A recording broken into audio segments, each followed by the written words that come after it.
Il y a du sang sur la route qui mène à la tour du pouvoir. Il y a du sang innocent.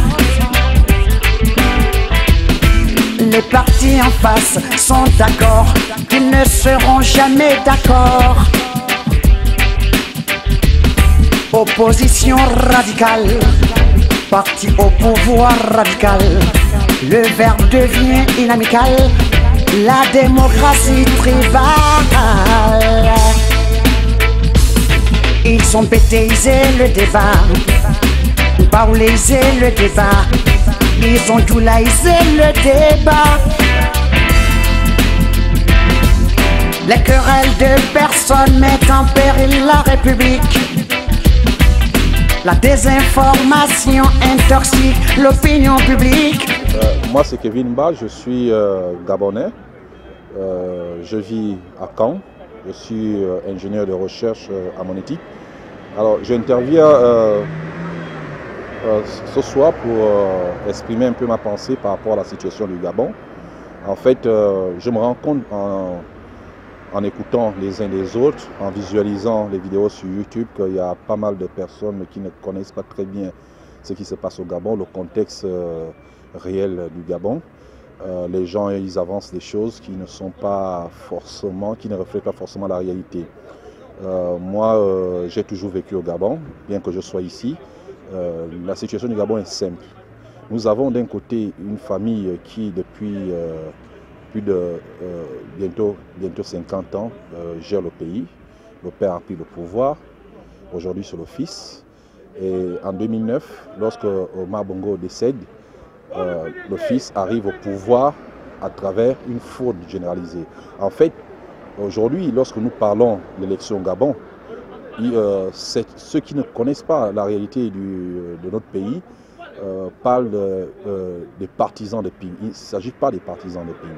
Il s'agit des Gabonais. Parce que Ping, jusqu'à peu du contraire, n'a pas de parti politique. Donc ceux aujourd'hui qui manifestent au Gabon ne peuvent pas être considérés comme des partisans de Ping. Ce ne sont pas des adhérents du parti de Ping, étant donné que Ping n'a pas de parti. Ce qui se passe aujourd'hui, c'est que les Gabonais en ont vraiment marre du régime de Bongo. Alors, voilà une élection qui vient de se dérouler. Déjà, avant cette élection, il va falloir qu'on analyse la position de l'opposition. L'opposition a toujours décrié l'instrumentalisation des institutions du Gabon par le régime en place. La Cour constitutionnelle est dirigée par la belle-mère du président de la République, Ali Bongo. La Sénat est dirigée par M. Aborela qui a été nommé par Madame Madeleine Branso.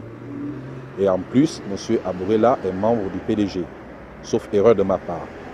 Alors, comment voulez-vous que ces institutions puissent fonctionner de manière impartiale lorsque ces deux personnes-là, de façon directe ou indirecte, sont liées au président de la République actuellement au pouvoir?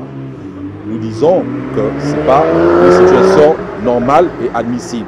Si on veut, le régime en place veut que les gens aient confiance aux institutions actuellement, qui existent actuellement au Gabon, il aurait fallu que ces institutions soient dirigées par des personnes impartiales, indépendantes. Or, Madame Madeleine Branso est la belle-mère d'Ali. Elle a eu des enfants avec M. Bongo. Donc, par conséquent, on ne peut pas être confiant. Forcément, elle va pencher d'un côté. Donc, côté familial. Est que les Gabonais veulent se libérer la deuxième chose, d'une famille qui gère en fait. Exactement, c'est ça le problème. C'est pour ça que je vous ai dit que les gens qui ne connaissent pas le Gabon vont parler des partisans de Ping. Ce ne sont pas des partisans de Ping. C'est d'un côté Ali Bongo, de l'autre des Gabonais qui en ont excessivement marre de la situation qui prévaut. Le dindon de la face, ce sont les Gabonais, c'est nous autres. Nous avons fait une élection. 8 provinces sur 9 ont donné des résultats. Pourquoi la province dont est natif le président de la République n'a pas donné les résultats à ce moment-là? Est-ce que la loi prévoit qu'un gouverneur a le droit de bloquer les résultats d'une élection présidentielle avec une durée aussi élevée. Parce qu'aujourd'hui, tous les partis, tous les gens proches d'Ali Bongo parlent de la loi. La loi gabonaise a dit, c'est bien. Mais est-ce que la loi gabonaise autorise un gouverneur à bloquer les résultats d'une élection? Est-ce que si, supposons, alors M. Ping, il est Logoué Maritime. Si le gouverneur Logoué Maritime avait bloqué les résultats pendant 72 heures, 48 heures, est-ce que ceux aujourd'hui qui disent que c'est la loi, qu'on applique la loi, auraient accepté que les résultats, la province dont est natif M. Jean Ping, soient retardés de 48 heures?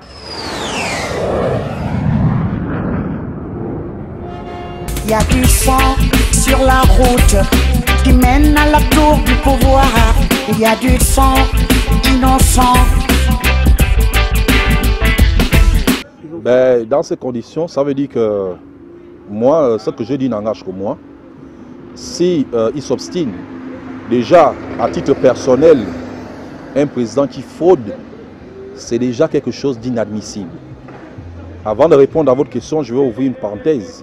Ali Bongo prétend avoir un doctorat en droit qu'il aurait obtenu à la Sorbonne, à Paris. Ce doctorat n'existe pas. La France est un pays organisé. Quiconque soutient une thèse de doctorat en France, ce doctorat et ces informations sont archivées dans une base de données nationale consultable en ligne. Ali Bongo n'a jamais eu un doctorat en droit. Parce que les titres universitaires ne sont pas classifiés. Ça veut dire que si moi, je suis ingénieur, que j'ai obtenu mon diplôme d'ingénieur quelque part, n'importe qui voudrait avoir cette information, ce n'est pas une information classifiée. On estime que ce n'est pas une information confidentielle.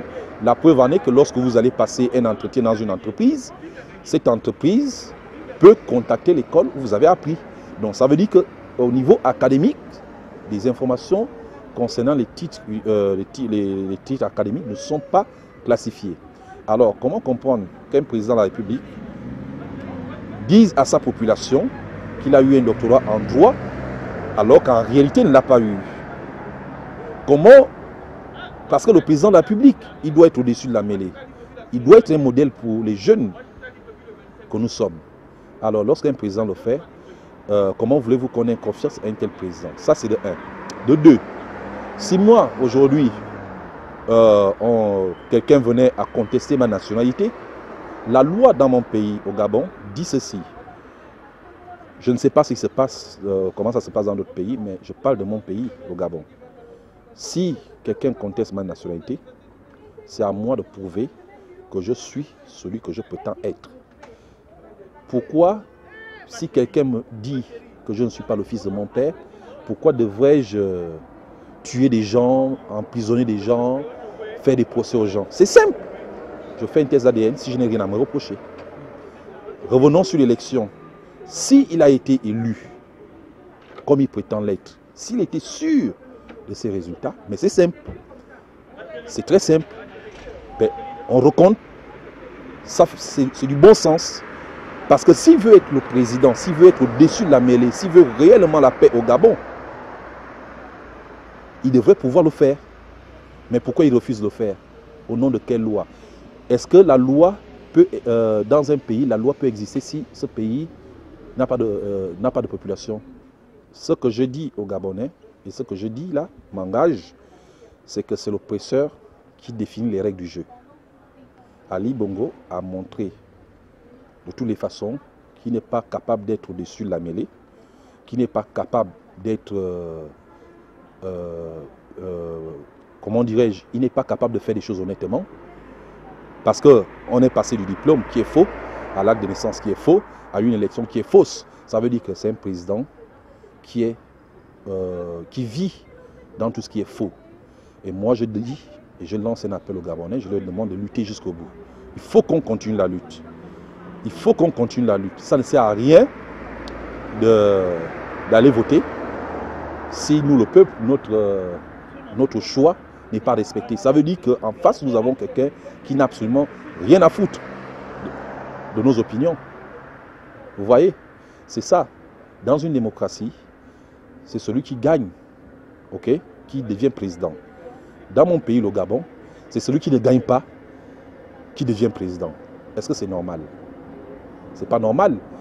Et ce sont des choses qui font que les Blancs, les Européens, les Occidentaux nous prennent pour des gamins. Parce que comment comprendre que ce soit celui qui a échoué qui passe et c'est celui qui a gagné qui redouble? Ça n'a pas de sens. C'est la logique de la colonisation des pays. Non, ça n'a rien à voir avec la colonisation. Ouais. C'est un problème d'éducation. Moi, je pense que ce n'est pas un problème de colonisation, c'est un problème d'éducation. Et même la tricherie, c'est quelque chose que tu acquiers lorsqu'on t'éduque. D'accord? C'est comme ça. Tout ce que nous faisons est la conséquence d'éducation que nous avons eue. Moi, je pense sincèrement que Ali ne peut pas fonctionner sans tricher.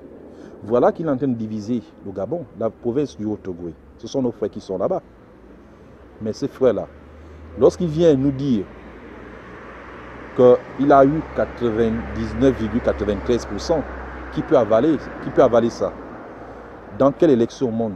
Est-ce qu'à l'Ogooué là-bas, les gens se manifestent et contestent les résultats? C'est ce que j'ai appris. Parce qu'en ce moment, on n'a pas la possibilité d'avoir des bonnes informations. Il a coupé Internet. Est-ce que c'est des méthodes de quelqu'un qui a gagné?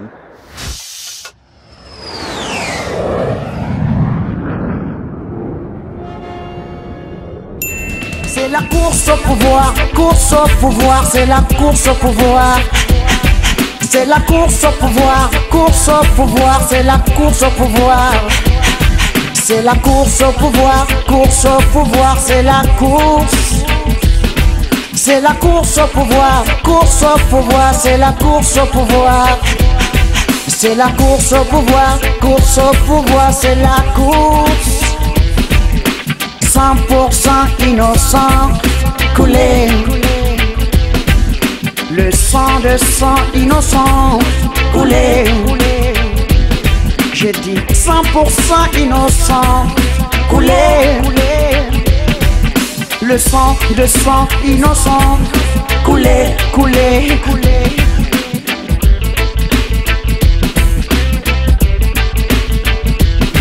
C'est la course au pouvoir, c'est la course au pouvoir. C'est la course au pouvoir, c'est la course. C'est la course au pouvoir, c'est la course.